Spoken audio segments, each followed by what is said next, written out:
Hello, everyone. Welcome, welcome. We've just opened up the webinar. We are here with Steven Van Belleghem. I'll intro him in a second.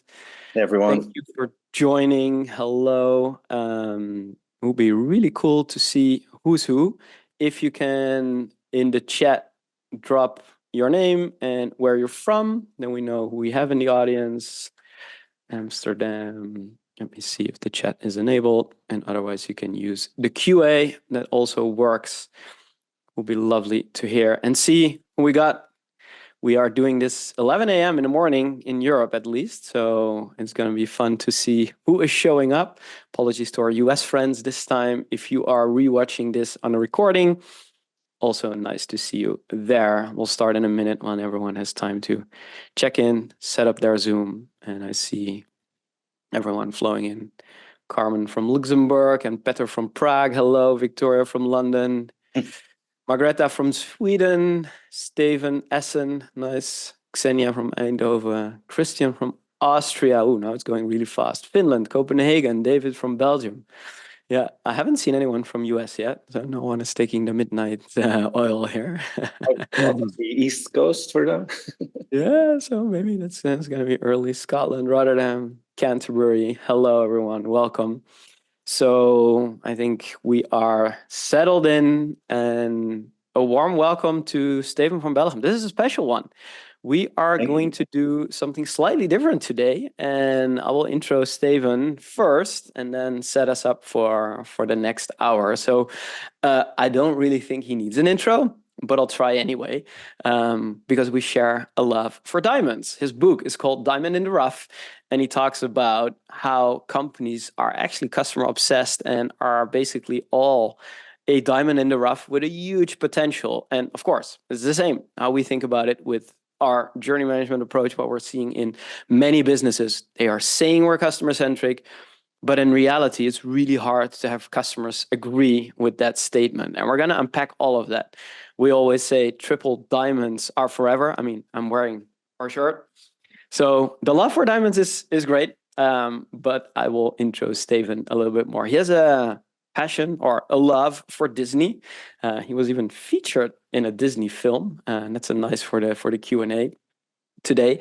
And he's been speaking all over the world and has a huge following because his points of view on customer experience are truly unique. And what I love about Steven is that he's pretty down to earth and bringing it with a very structured way of thinking about customer experience rather than the philosophical, holistic approach some people might take. He just brings it down to reality, shares a lot of stories, which we'll hear today as well. So I am very excited to have him here with us. Hello, Steven. Hey, Jochem, thank you. Thank you for the warm introduction and for the invitation to the webinar. I'm super happy to be here. Yeah, excited. And for the Theydo audience today that is coming to all our webinars, typically what we do is a live Q&A and we have a framework or we have a tool. But I mean, you have to put people where they are in their forte. And Steven has done a great job. And he said, look, let me just prepare a special keynote for this audience. So today we're going to first listen and see Steven present. And of course, if there's questions or thoughts, push them in the Q&A. We'll make sure that they will be heard. We'll do 20 minutes of keynote, I think, 25 minutes. Yeah, and then we'll open it up for a Q&A. And I'll also have a few questions for Steven that are on my mind. So it's going to be a fun hour. And for everyone tuning into the recording, it's great to see you. So, Steven, can I hand it over to you to kick it up? Sure, of course. Thank you for the kind introduction. And thanks, everyone, for joining in. Pleasure to be here. Thanks for making the time. I'm just gonna pitch my story of a diamond in the rough in a brief way. I prepared a talk that is going to be about 20 minutes of length, just to give you an idea of my latest ideas, and then happy to go into a conversation with you guys. Jochem introduced it. The story of a diamond in the rough is about the big paradox in the business world. You know, everyone has the desire to deliver a fantastic customer experience, but very often execution is average. And this is something that we have to try to solve. How can we move from great intentions to fantastic execution and don't get stuck with average to low? So what I want to talk about today is a couple of transformations that you can go through as an organization to become that beautiful, shiny diamond. Because it's my belief, and I think this entire community will share this, that customer culture is the main differentiator that you can have as an organization. It's very hard to win on product, very hard to win on price. They're all very easy to copy. It's going to be very hard just to win with AI. It's going to facilitate a few things, but it will not be a shortcut to customer happiness.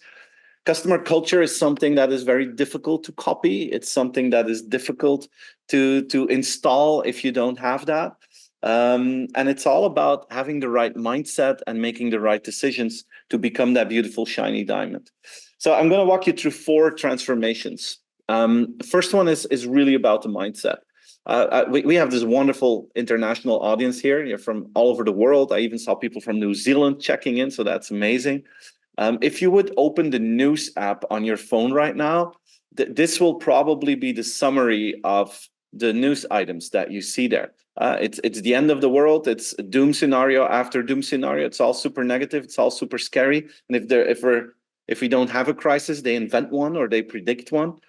I think as organizations, we don't need to follow that trend. People read those articles, but it doesn't make them happy. I think what we need to do is try to bring a counterweight to that. And just ask yourself the question, how interested from a scale from 0 to 100 are your customers in your challenges, in your difficulties? I personally think it's close to 0. An average customer couldn't care less about your challenges. They just care about their own service. So I think we need to add that positivity to everything that we do. We have all the steps in our journey, and we all know that the journey is the experience, is becoming our product, is becoming our service. Just look at all the details in that journey and see if you can add positivity from the first step, the first call, the first email to sending the final invoice. We have a lot of automated systems and we don't even see our own invoices anymore, but it's part of that journey that creates a certain feeling.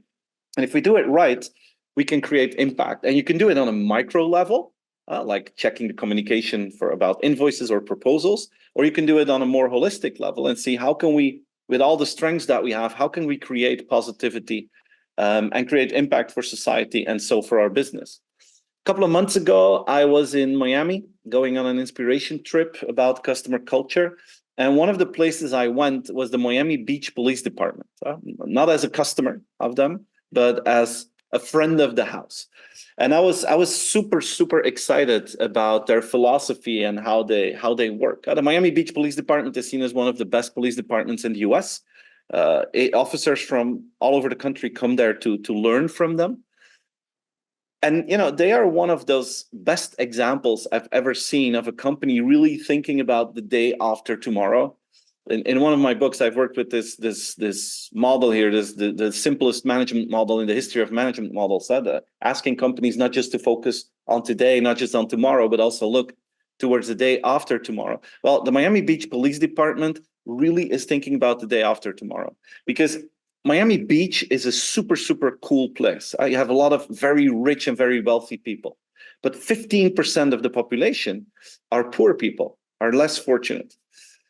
And unfortunately, what they've seen in the police department is if you grow up in one of those families that is less wealthy, there's a bigger chance that those children will end up in criminal activities. So they've been doing research about that. And one of the PhDs in the police department figured out that if you train children from a young age to work with technology, what happens is that the likelihood that they end up doing criminal behavior is decreasing. So they were thinking, okay, we need to work with this. So they made this decision that as from kindergarten, the police officers go to schools every week and they teach the children how to work with technology. And it can be with body cams, with walkie-talkies. They organize drone camps, and it helps to avoid criminal behavior 10, 15 years from now. So it's proactive impact in the future of their business. And I thought this was super cool. This is positivity with impact. And if you lift this to a more macro level, it makes a lot of sense to think like this, because we're like witnesses of the evolution of work, right? We're front row witnesses. We saw how people used to work with their hands. We see how the majority of the people today work with their brains. Tomorrow, I'm convinced in a world of AI and automation that making an impact as a human towards your customers will be by working from the heart, because that is something that a machine will not be able to do.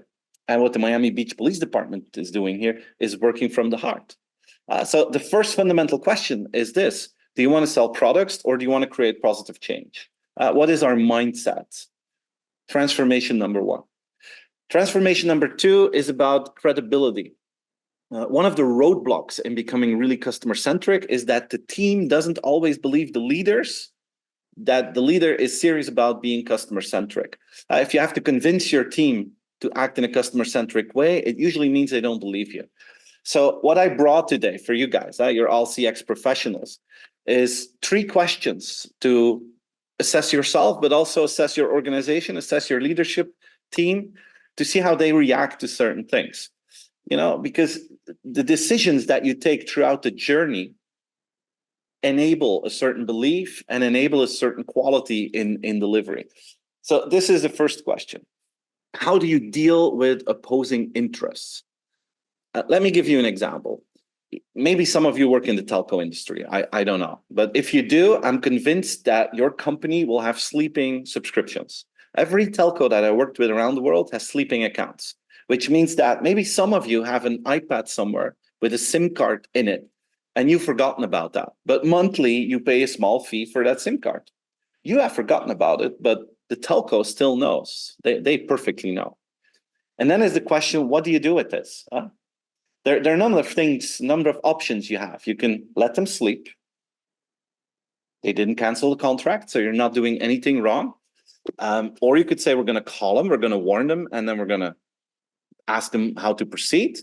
Or we're going to call them and we're going to say that we will repay them because they paid us and they didn't get any value out of it. So you feel how this evolves from not being customer-centric to extreme customer-centric.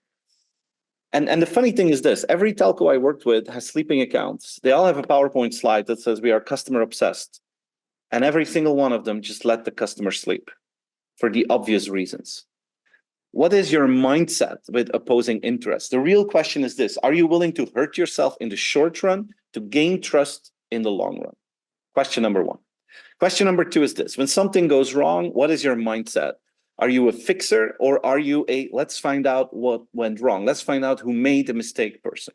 More and more I see companies that don't focus on fixing the problem, but they focus on doing the research, trying to find out who made the mistake. They dive into email history. They want to figure every single detail out before they take action. That takes time. In the meantime, customer gets nervous. There's frustration. At the end of the day, you don't want to lose that relationship, so you help the customer, but you're kind of, frustrated with each other. Problem is solved, but no one's happy with it. There's another approach. A mistake happens, you solve the problem, and afterwards, when the customer is happy, you start to do the research, you have the conversation with the customer. So basically, you're doing the exact same thing, but just in a different order, and the outcome is completely different. So do you have the ability to go for always fix it? Now, a lot of people tell me, Steven, we cannot do this because we have some really bad behaving customers. So some of them really take advantage of our goodness. Some of our customers cannot be trusted. And I believe you definitely have some of those customers, but probably it's only max 5%. That's what you see in research. It's 5% of your customers that are a complete pain in the ass. 95 are decent, normal people. Doesn't mean they cannot be critical, but you can do business with them in a normal way. The problem is the 5%. And the real problem is our brain. We cannot handle the 5%. We give so much weight to the 5% that after a while, we start to think that the 5% equals the average customer. And at that moment, we start to protect ourselves against the 5%, which is normal human behavior. But to protect yourself against the 5%, you come up with new rules, new procedures. And what you're actually doing is you're lowering the service levels for the 95%. The moment that you can mentally accept that 5% of your customers are not to be trusted, are pain in the ass people, that is the moment when you can lift your customer experience to higher levels. Let me give you an example that everyone in Europe is familiar with to see the 95-5% rule in action. Here it is. I can't see you guys right now, but I'm wondering, is there anyone in this room who's a fan of these new lids on bottles? Anyone who feels that their life improved because of this? Reality is that 5% of the people threw away those little dots, the little lids, and they thought that they had to solve this. So they said, okay, you know what? We're going to connect them, problem solved. What is reality? 95% of us, we spill water every single day because it's inconvenient to drink on these bottles. And the 5% who threw away the lids, they throw away the entire bottle today. So the problem is not solved, but the average service has been lowered. That's the 95% rule in action.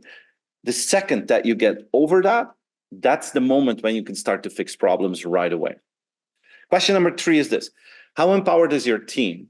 If you want to create a journey that is flawless, the journey is our experience. You need people who can act upon that. And you need people with mental flexibility to make the right decisions at the right moment. Like maybe you've seen this. This is a video from a wedding proposal in Disneyland Paris. Young man drops on his knee, he pops out the ring, he asks the question. The girl is becoming emotional. The crowd is going wild. She's about to say yes. And then this happens. A guy with a Mickey Mouse hat on, he steals the ring. He steals the ring. And he says, wedding proposals, we cannot do that here. You have to do it down there. I mean, what's happening here? I'm a Disney fan. Jochem told you that in the introduction. But Disney is known for its very strict process, and it's part of their success. And you need strong processes to make it happen. But at the same time, you need the mental flexibility to now and then understand that you need to make a different call. And in the case of this example in Disneyland Paris, it was very simple. You just wait 45 seconds and then you go to those people. The mental flexibility. Do you give your team mental flexibility to make the right decision at the right moment? That is question number 3. So 3 questions that help you to better understand your customer culture, your customer mindset. It tells me more than any NPS score that you can share.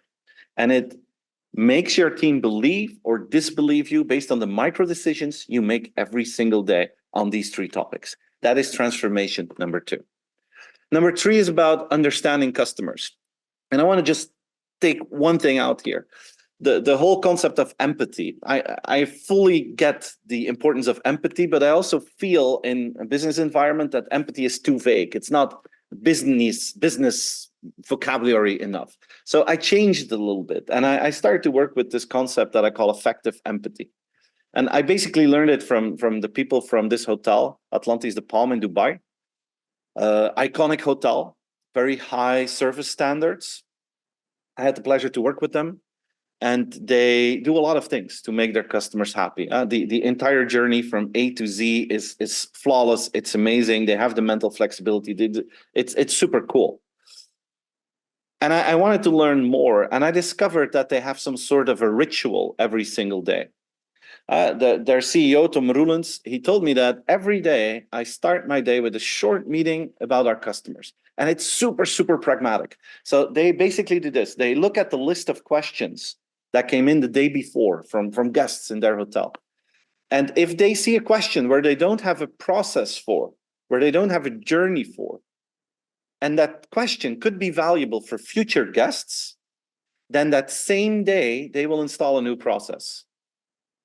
Same day. When I heard that, I thought, wow, this is it. This is it. This is the combination of fast feedback loops with fast action loops. That combination. It's not that hard to install a fast feedback loop. The quality that a lot of companies lack is to act upon it in a fast and efficient way. If you can do this, you actually show the market that you listen and that you react, and it becomes like a dance between you and your customer. And if you want to do this in a successful way, you need to master the art of keeping things small. For me, a journey is a accumulation of many, many small steps, and every small step can be improved. If you find a rhythm to improve that entire journey every week, you'll have an amazing result.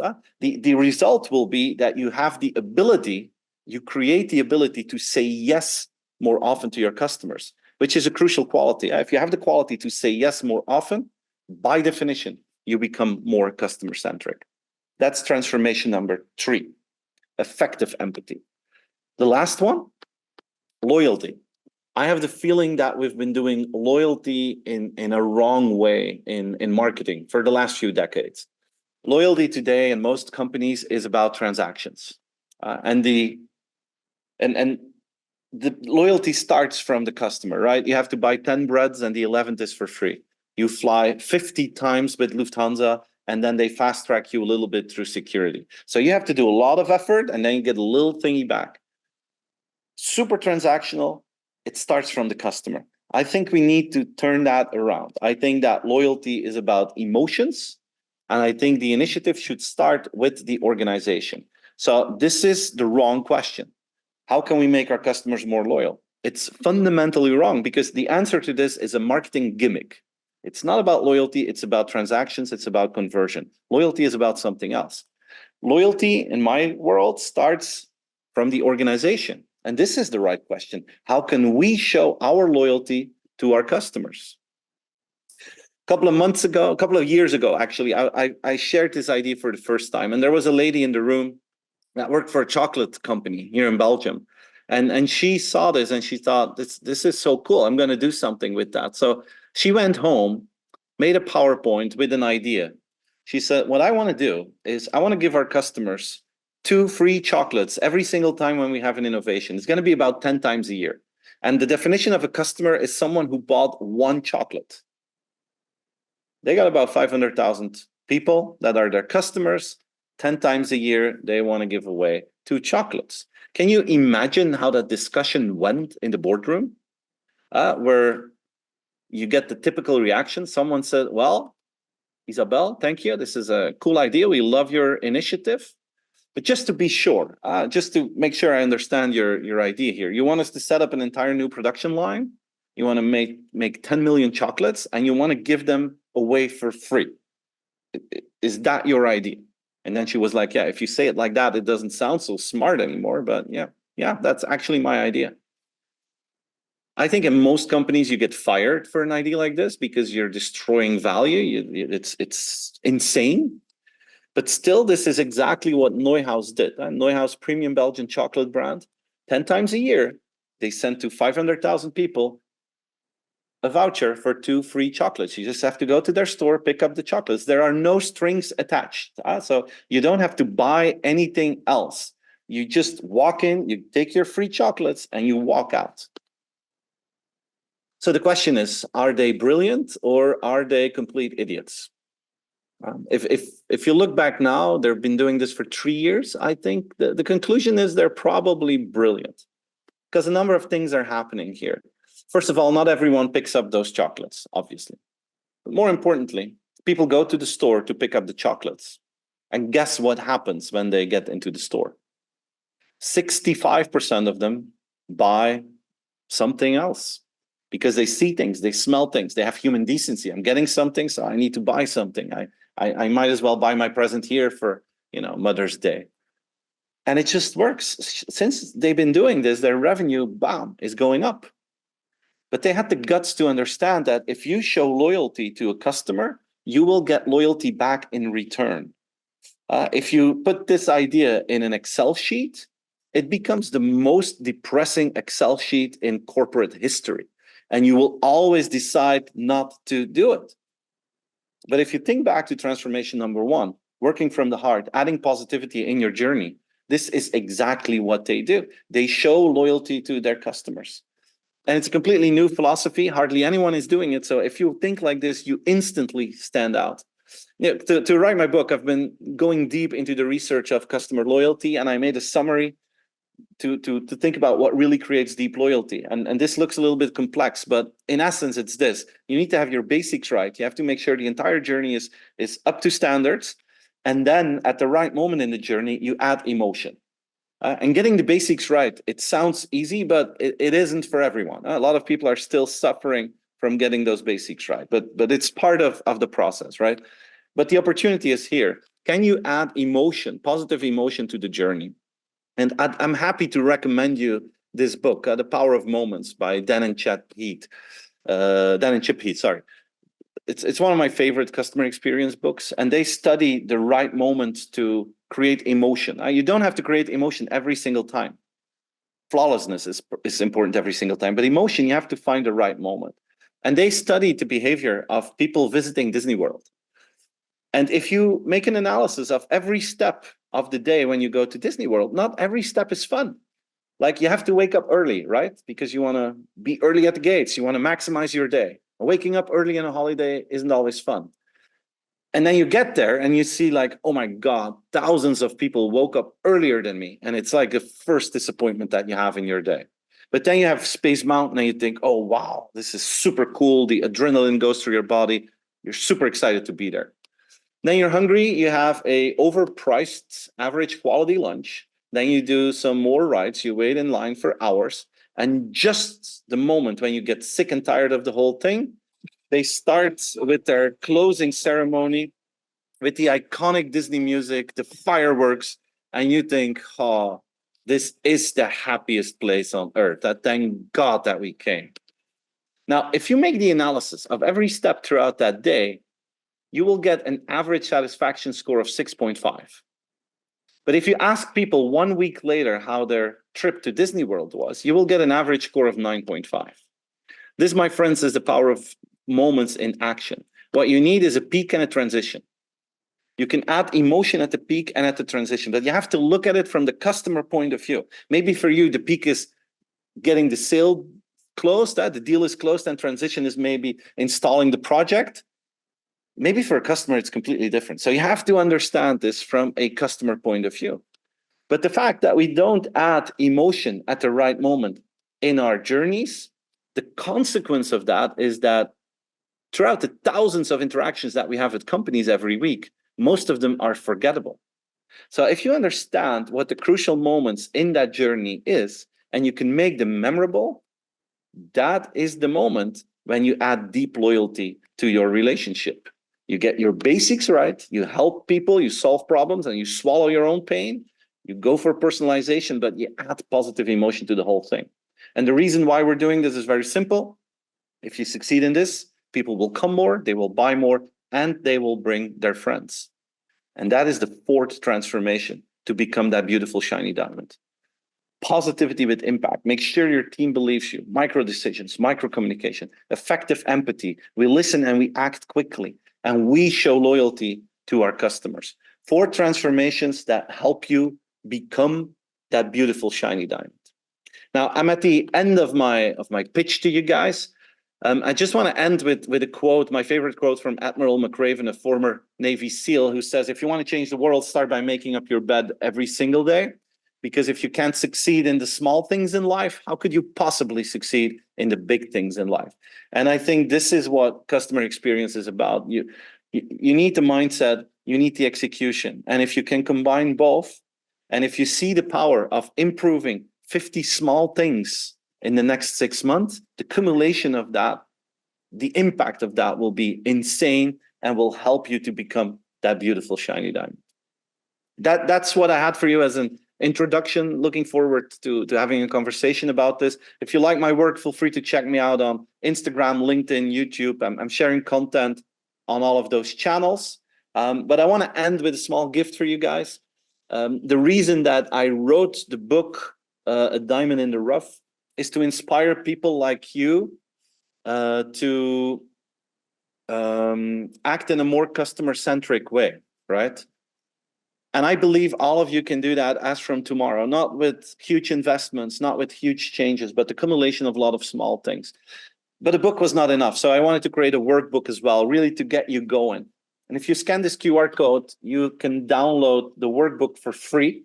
It's like Neuhaus, so no strings attached. I will not ask for your email address. You will not be spammed afterwards. I just want to bring value to you, value to your teams. And it's a short methodology to implement the things that I just talked about. So I wish you a lot of luck with that, a lot of success, a lot of better customer experience, and looking forward to your questions. Thanks for listening to me, guys. Nice, Steven. Thank you so much. And there's so much to unpack here. Like, it's insane. What I really like, and again, I said it in the intro, like you make things really simple and you put I do. it down to earth for everyone. So now we're going to walk away and tomorrow every of our company is going to be like this customer obsessed machine, right? In reality, it will take a little bit longer. So let's unpack a few things that you Right? talked about. And for everyone, like I see your questions pop in now. So please keep asking them and I'll take them on as we go about it. But maybe just to start, here's McRaven on making your bet. It's a 6-minute video. I love it. And I think that is the great place to start because what he is saying is like every day you take a small step. What you are saying, Steven, is your journey needs to be up to standards, right? Every little step matters. Yeah, you can be intentional about the peak and the transition moment, but every step matters. And I think this is the biggest worry that I see, like from our customers, from people listening in, and also even working with brands for years, is like you can have the shiny idea, sending 500,000 chocolates a year to actually show your loyalty to your customers, which is a big thing and a big project and a big undertaking. But then people start to worry, like, we don't even have the basics right. How have you seen companies actually do both, where that big idea is making people customer obsessed and making them aware that change is possible, but also saying like, yeah, but that basic step, like we have 10 different sign up forms, it should just be one, Yeah. should also be taken into account. Like, how have you seen companies do this well?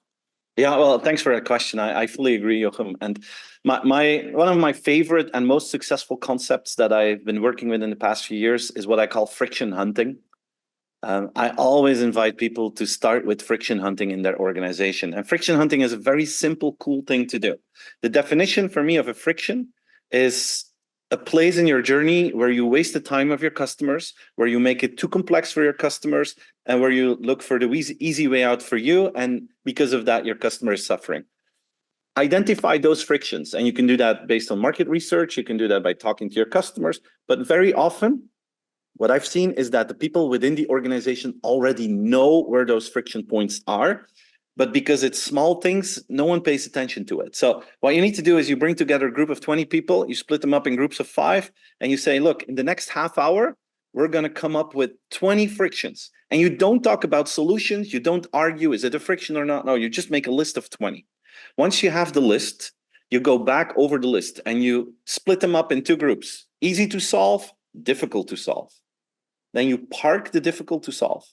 You take the 10 that you probably have, easy to solve. Easy to solve means we can fix this if we want in the next 4 weeks with limited resources that we need to fix that. It's just a matter of doing it. You know, it's like in your house, that one light bulb that is still there that doesn't work anymore. You just need to fix that one day and don't watch another Netflix episode. It's the same with those small frictions. If you have that list of 10 small frictions, you start to discuss which 3 will we take. And you look for a solution. And you put a name next to it. And you say, okay, are you going to lead the removal of that friction? All right, we agree on that. 4 weeks later, you come back together with the same group. And the agreement is that all the frictions that you identified are solved. And then you celebrate that. You make like this wall of previous frustrations, previous frictions. You put like a star on that wall for every friction that you remove. You celebrate that. And then you do the exercise again with other people. And if you have that rhythm, it's incredible what happens because you have a double impact. First impact is internally. Because a lot of employees in companies, especially in big companies, are frustrated with the fact that things take so long. I have a project that takes 9 months, 16 months, and then a lot of energy to make something happen. And then there's often a disappointment because the project doesn't deliver upon the dream that you had, right? But if you have a weekly win, people are starting to have the feeling, wow, we're actually doing this. And after a while, your customers will feel the difference. And then you have that success flow that you're in. And that's a huge opportunity to continue with that friction hunting. Make it part of the rhythm in your organization. I love that. I think a lot of people can actually put this in practice tomorrow. It's also a good test on like your third transformation trap, basically saying like your leadership credibility should be put to the test. And if you would propose something like this and people would go, no, that's not how we do things here, then chances are you're not in a customer obsessed company as well. How are you thinking about, because we talked about, or you talked about research, this research culture, right? Finding who did it, why it happened. I see that as well. In a lot of companies, there's a big emphasis on discovery. because like delivery is bottlenecked, the backlogs are insane. So what we're seeing is people move more discovery, more research, which is kind of good, but then you get the same journey research over and over again. Sometimes there's like 10 different versions of that journey researched by 10 different teams over the last 2 years, and they didn't even know that. So standardizing that is one thing. But then once you have it, it's also hard to then accept that that is the truth and start working from it, because it's easier to say like, okay, let's ignore it and start all over again. So how have you seen companies approach this, that like research culture, which is great to really understand what customers need, to give them what they want, but it can also be a bottleneck in itself. Have you seen some of that? Does that make sense when I say that? Was that the outtake of how you put it? Yeah, that's a good point. There are a number of things to say about this. First of all, sometimes you have a critical incident and then it escalates to the top of the organization, and then suddenly that person can be helped in a very efficient way, which is understandable because you want to protect the relationship, but it doesn't add value to the future journeys. Yeah. So I see escalation a lot because people get stuck, and then someone wants to take ownership and solve that. But what I miss in a lot of organizations is structural research to solve structural problems.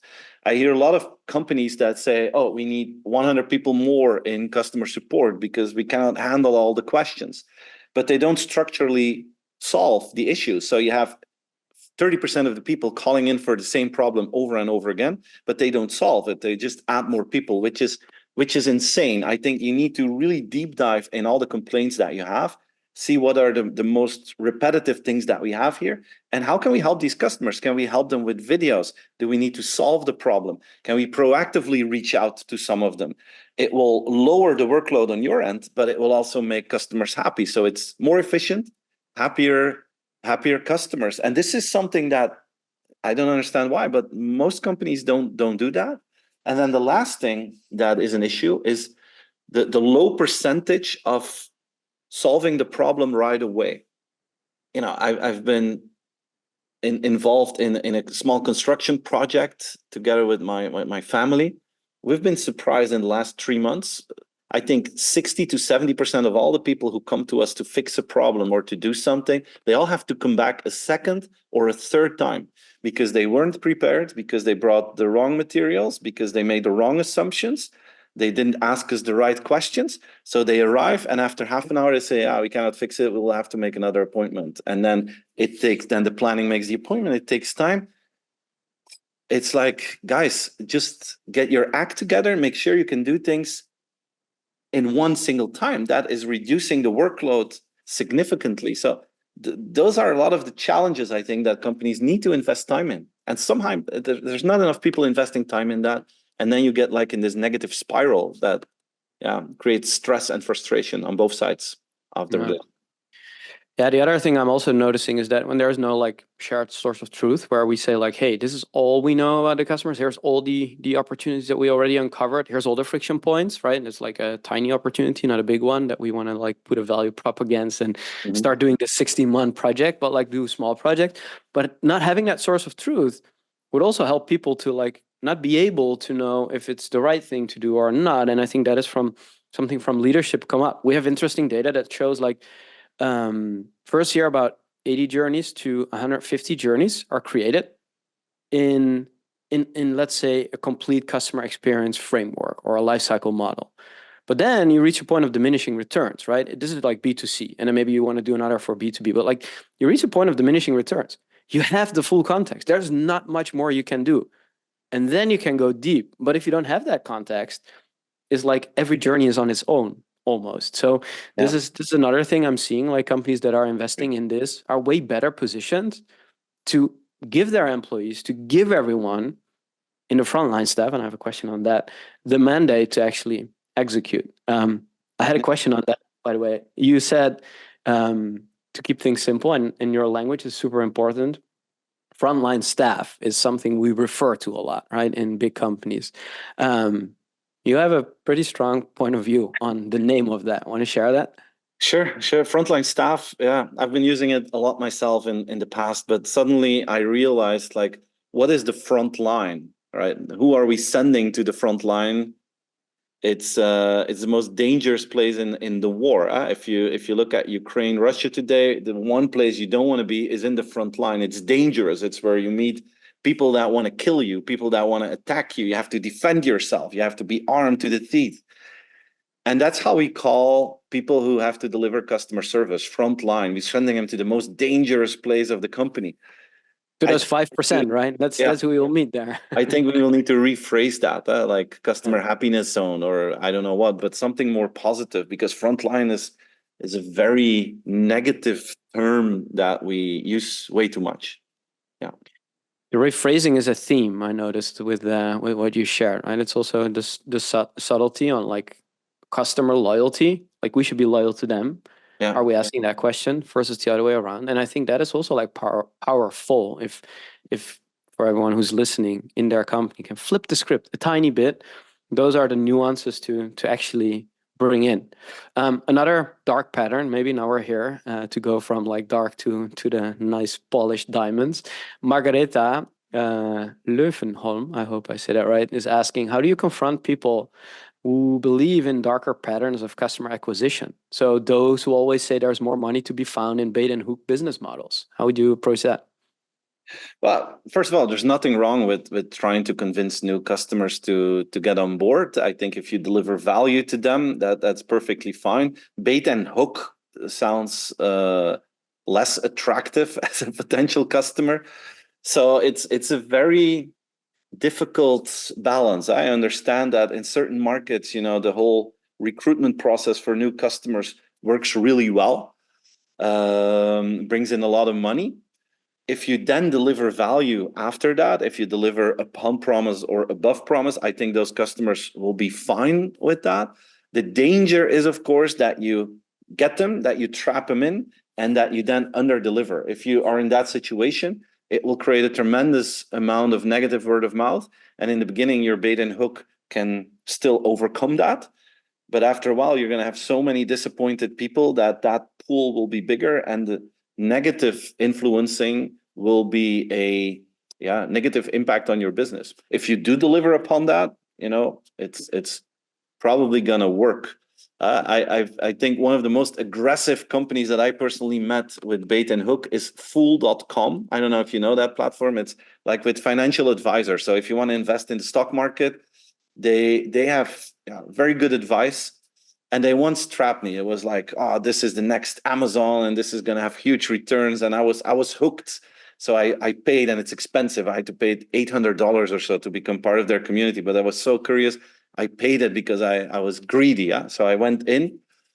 The good news is they actually delivered upon value. So I bought the stock that they recommended. I bought it 5 years ago. It went times 10. So it was a good investment. And since then, I've been paying my renewal every year, but they're super, super aggressive. If you see it, it's almost over the top. But the fact that they delivered made me an ambassador of them. If they would have under-delivered, I would have been super angry and would be the negative source of influence. So that is the crucial part there, I think. Yeah. So basically you're running the risk of creating those 5% of loud voices that will be hurting your business in the long run if you're not deliberate about it. The other thing, again, for also for Margaretha, is maybe language, right? It's like, if this is the common language in your organization, maybe that's what you can change. For instance, we talk about HR a lot, right? Human resources. It's like, do we really want to call our people that? Right? So at Theydo, we call our people, our HR department, the people team, right? It's those small subtleties, and a lot of people do this, right? This is not like a novel thing that we do, but in those details, you can change a lot of what we are doing, right? Are we doing it for the user, or do we actually acknowledge there's a person who is using our application, which is also small deviation, but it helps a lot. So if you can't do big impact, maybe small is the right way to start. Switching gears a bit, a question from James, and this I think applies to like, are we in a digital or a service environment, or like actually meeting people face to face? He asks, like, could you tell me how you apply your methodology to a gym or sports center environment? I've been interested in some specifics if you have anything to share. Sure. Great environment, great question. First of all, think about the opposing interests rule in a gym setting. I can imagine, if I say something that isn't correct, please help me to go into the right direction. But I can imagine that January is still the best sales month in a gym. People have great ideas about the new year and they want to work on their health, so they get a subscription. It's very busy in January and February in the gym, but then when it's April, half of the people dropped out. Then there are two things you can do. You can say, all right, we cashed in the money, we're good. Or you can say, we're going to bring value to those customers. And we know proactively based on our data that April is like the first month where we're starting to lose people, losing their rhythm. We're proactively going to organize workshops. We're going to do a special event. We're going to think about how to motivate them to keep them in the rhythm so that they get the value that they hope that they would get from us. So looking at it from the customer point of view, using your data to see those evolutions throughout the year can help to improve the relationship and do something totally different than what most gyms do today. That's just one idea that pops up right now. I love that. So you're actually taking their perspective like a reality, turning that into how to be deliberate about those moments and when they might drop off and have a transition. That's basically like the journey that you're imagining. I remember I was working for a beer brand back in the days when I was doing positioning work. And there also like the journey was the most important thing, except that when people buy beers in the supermarket, they don't belong to a journey. They don't belong to an experience. What the beer company did really well is they thought about their life, their specific target audience. And they said, hey, look, people love Carnival over here. And they're basically the whole year building up to like the 11th of November where it starts. And then there somewhere in March it happens. And people are literally building up to that moment. So if we take that year as our journey, what are those moments that we can be deliberate about it? And what is the lifeline? And they flipped the whole script around it, put the journey as the way to communicate that. And they have been doing that for 5 years in a row. And they've gone from like a 20% market share all the way and started to grow that, being specific about it. But it does take time. And I think for the gym as well, you will still lose people in April, right? People will not be hitting their own goals. All right. On the topic of frontline, Andrew Fox asks, customer service professionals are working at the coal face, quote unquote. Where might they find some diamonds? And what is the question exactly in this one, Jochem? So I think what he's basically saying is like, if you're working on the front line, a lot of the stuff that is coming towards you are like basic questions, but also a lot of negativity from people that are voicing concerns and are frustrated and really want to speak to the manager. Where might they find some diamonds? Well, I think that the people who get all that feedback in have a crucial role in an organization. They are the eyes and the ears. So I think as an organization, if you work with them, if you show that you listen to the feedback and you act upon that, that can be a tremendous help. So if you identify them maybe as the key friction hunters of an organization, they hear things coming back over and over again, they know what's going wrong. If they have a system where they know, oh, I'm the friction hunter, I'm going to hand this over to the friction solver. And if you communicate that with each other, they have the feeling that they're not doing repetitive work. They have the feeling that they're actually contributing to a bigger success of the organization, which is totally different job role. So that can help. I love that. This is a big struggle, by the way. What I notice is that a lot of CX teams in large organizations, they can't have access to the data of the customer support or the customer service team. It sits in like one bucket. The MP3 files of the recordings are shielded as obviously like sensitive information in there. And there's no system. There's like two silos. There's no system in the company that allows this to happen. They have to ask. The leader has to create a report. It happens like every other month because they're busy. And there's like this big disconnect. So what we're seeing companies do is say like, okay, how could we get the data from there into that system automatically? And there's maybe some filtering and some AI magic in between to clean it up and to make sure it's usable.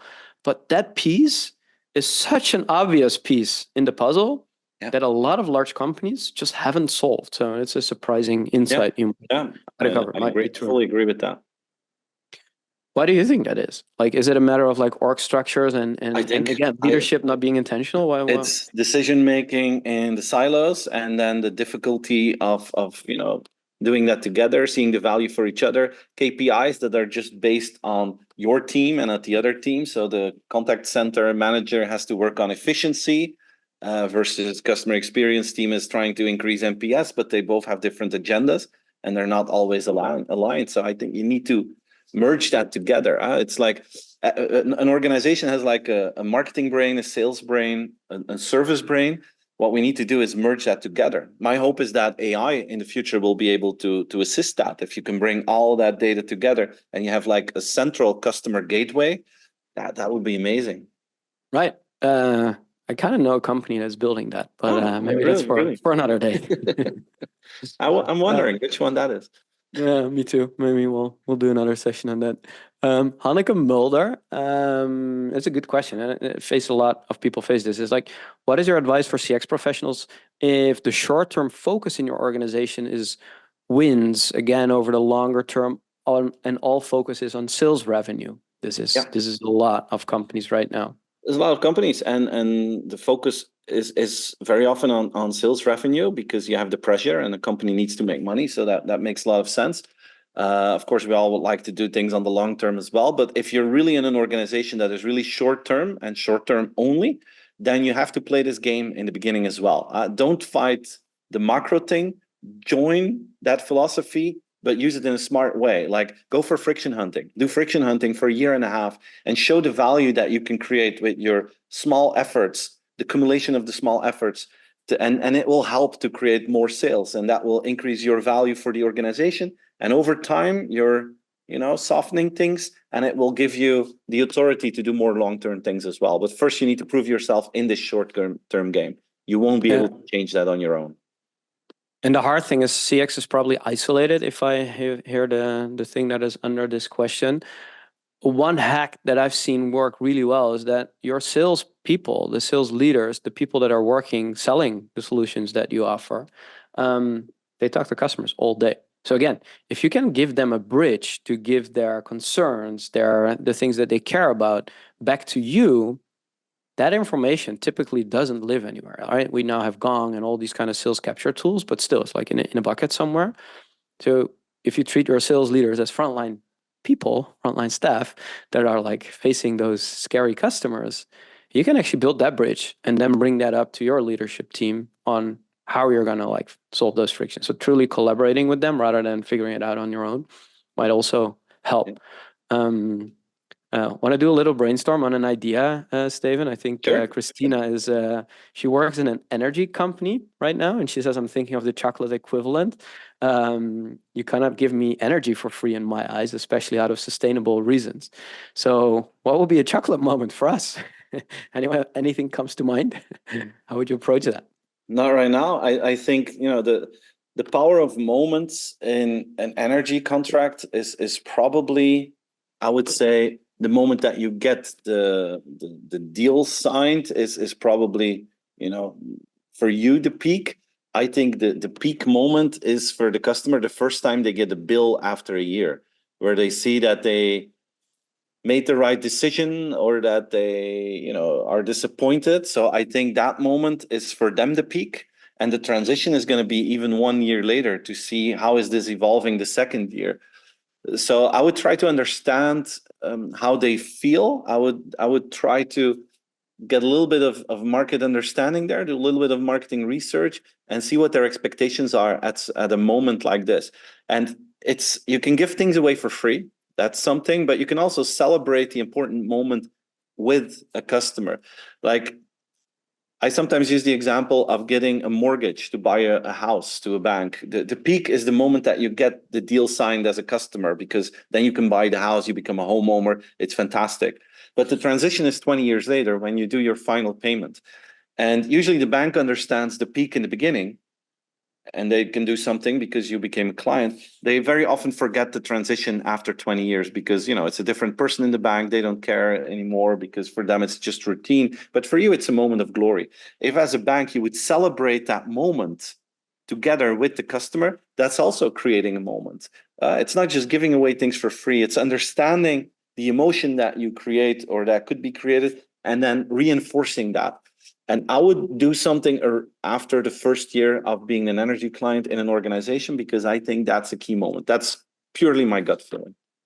Nice. I hope this is something that we'll see live soon, Christina. Question from Yin Wan.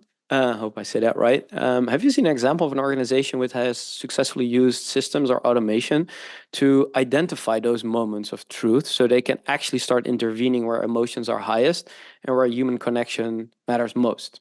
Yeah. No, I haven't seen a company doing that with automation or AI. I think this is a human thing. I think this is about understanding human emotions, and that you need more qualitative research rather than hard data here. I think you really need to understand the emotions that happen for a customer in a certain phase of the journey, and that a research agency that is good in qualitative research will give you those insights. And once you know, then the brainstorming can start on how you can, leverage upon those moments. But I haven't seen anyone doing that with automation yet. No.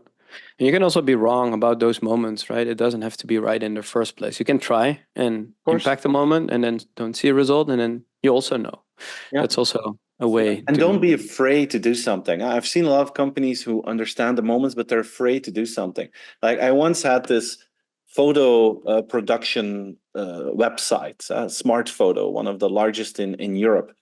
We had a discussion about this with them because they see the pictures of the customer. So they know if there is a big emotional moment. They see when there's a wedding, they see when there's like a Holy Communion or a baby is born, that they see that. I'm the son of a photographer. I know how it works. You see the pictures of your clients, even in a big factory like that. And they said, well, if there's like a baby that's born or there's a wedding and we see that, why don't we send the gifts with the pictures? And there was this whole debate. Half of the group said, oh yeah, that's great. The other half said, privacy, guys. People will think it's creepy that we sent flowers for their wedding because we saw the wedding pictures. And there was a fight going for like a ping pong game until the CEO said, you know what? Let's just try this. Huh? Let's see what happens if we do this. Let's try it for 3 months. We're going to send presents to everyone we feel they have something to celebrate and measure the feedback. So they did that for 3 months. To hundreds of people, they start to send out gifts. After 3 months, they looked at the data and they got one complaint. There was one person who said, I don't like you guys watching my pictures. This is very creepy. This is against privacy. I hate you guys. I will never do business again with you. All the others, their net promoter score was a bunch higher than of the people who did not get a present. And they said, well, apparently people like to get something from us. We're overconscious about the privacy part. Let's continue doing this. And sometimes you just have to try something and then see, does it work or not? And you can always, fine tune it or pull it back when it doesn't work, but don't be afraid to try something out. I love that. And I also love how you sneaked in NPS, because that's the other hairy topic, right? This is the right way to use NPS, right? Single out that cohort and then figure out like if the NPS is improving, not if it's like tied to the rest of the system. Do you have opinions about NPS you want to share as a last one? Sure, but I think you need to measure something. It doesn't matter for me if it's NPS or customer satisfaction or anything else. The problem is that most companies, not most, but a lot of companies are not using it in the right way anymore. They're managing the score. So they make it a KPI. They see we need to go from 20 to 25. Then they start to measure the score. So they start to call certain people and manipulate the score. And then the NPS goes up, but actually your customer service didn't go up. Customers just say, okay, I'll give you a 9 just to be rid of your nagging. If you use it in the right way, where you get feedback, where you get information, you can use it to work with effective empathy. For me, not the score is not the most important thing. The answers that you get from the open-ended questions is the most important part. There you can find frictions, you can find ideas. And if you use those and you work with the fast feedback, fast action, then your NPS will go up because of the fact that your service goes up. And if you use it like that, it's fantastic. Thank you so much, Steven. I mean, this was great. Like your keynote, doing all this Q&A. If there's 2 things that stood out for me is like, 1, be very intentional about your language, how you call things, how you ask the questions to actually empower everyone in your organization. And the other thing is that your experience is captured in the journey. So your journey is the product that you're delivering. It's not about this feature or that feature. It's about the whole, and being intentional about those peak and transition moments is going to set you up for success if you focus on the small steps and not only on the big swing. So thank you for joining me. Thank you everyone for joining us. Thanks for being here, everyone. And thanks for the wonderful questions. I really enjoyed that. Yeah, me too. I wish we could go over more, but I guess it's work time again for everyone. So have a lovely day. Steven, we'll hear more from you later. Thanks again for sharing your worksheet. We'll put it in the show notes as well if people forgot to scan the QR code. And have a lovely day, everyone. You too. Thanks, everyone. Take care. Bye-bye.